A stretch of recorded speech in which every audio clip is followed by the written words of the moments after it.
Life. Every second of every day your body works to keep you well and alive. But how does it do this?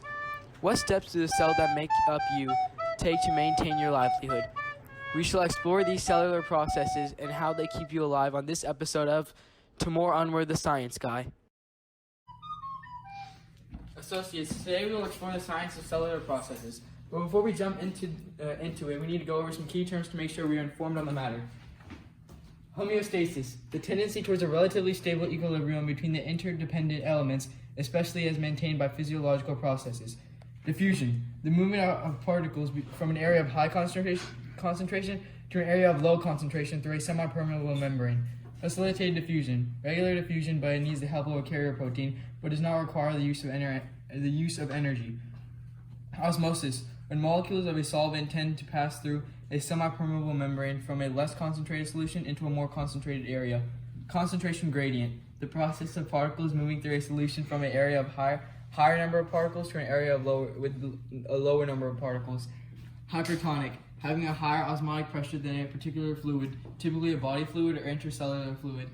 Hypotonic, having a lower osmotic pressure than a particular fluid, typically a body fluid or intracellular fluid.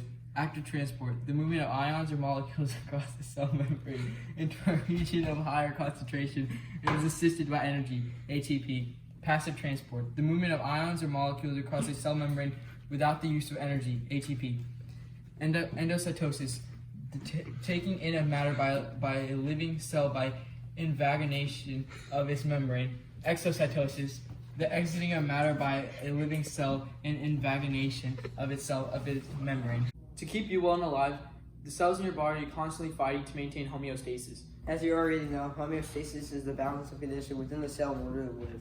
However, homeostasis isn't just confined to the cellular level. Your entire body undergoes homeostasis in order to keep you healthy. Your body maintains homeostasis in a variety of ways.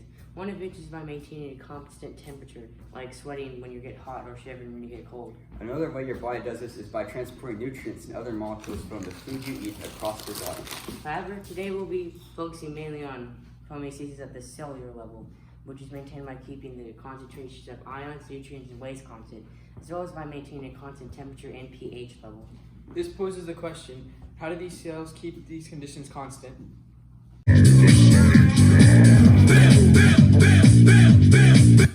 To answer this question, we must look at the multitude of diverse cellular processes the cells undergo.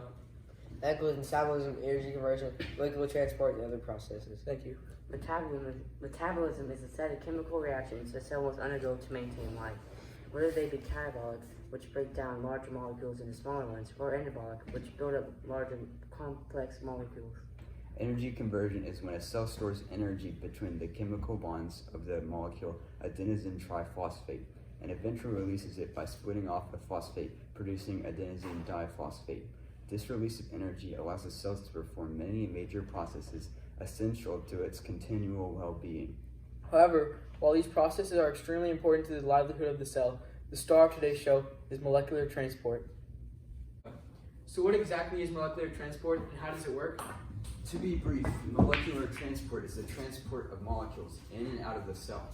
The main organelle associated with molecular transport is the cellular membrane. This membrane is composed of a phospholipid bilayer, which consists of hydrophilic, which means water-loving heads that face away from the center of the membrane, and hydrophobic, which means water-hating tails that face towards the center of the membrane. So what makes this membrane so important? The answer is simple. It is the gatekeeper of the cell. Meaning that it controls what goes in and out of the cell. There are two major different ways that molecules pass through the cell membrane: passive and active transport. The major difference between these two are the use of energy. Passive transport does not use energy, while active transport does.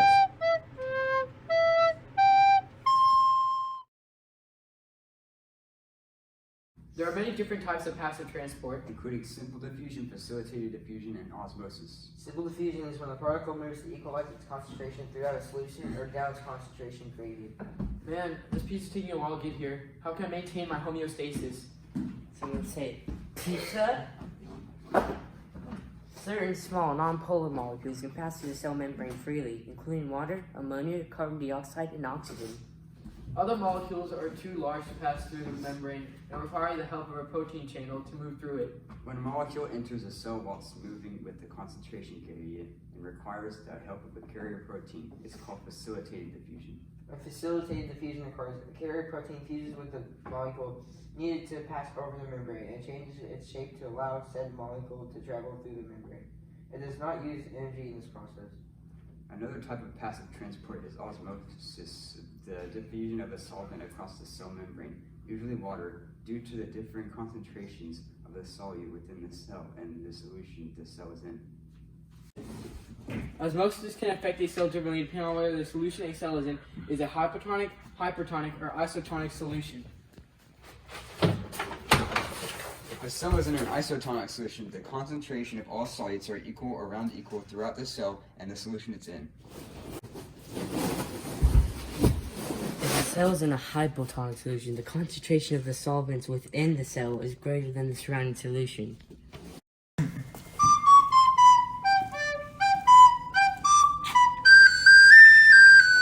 the isotonic solution, the trade-off of water molecules between the cell and the solution is relatively equal.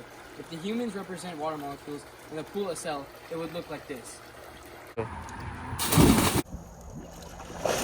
the hypertonic solution, the water molecules rush out of the cell and the cell becomes shriveled or crenated.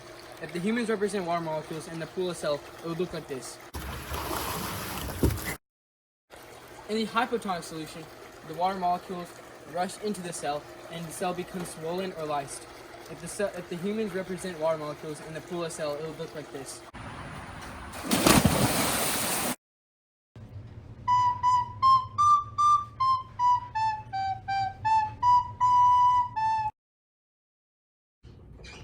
We did an osmosis lab and made a hypotonic solution from gummy bears. As you can see, this one has multiplied in size and weight after only 6 hours of being submerged in water. Because of the lack of any dissolved sugars, gelatins, or any other molecules in the water molecules rushed into the gummy bear cell to equalize the concentration, which has enlarged the cell remarkably. So as you can see, your body does many things to keep you well and alive. So give yourself a round of applause for being so great. See you future scientists on the next episode of To More Onward the Science Guy. Welcome to my mine. We are mining diamonds. We are not a strip mine. We don't have to fry them up.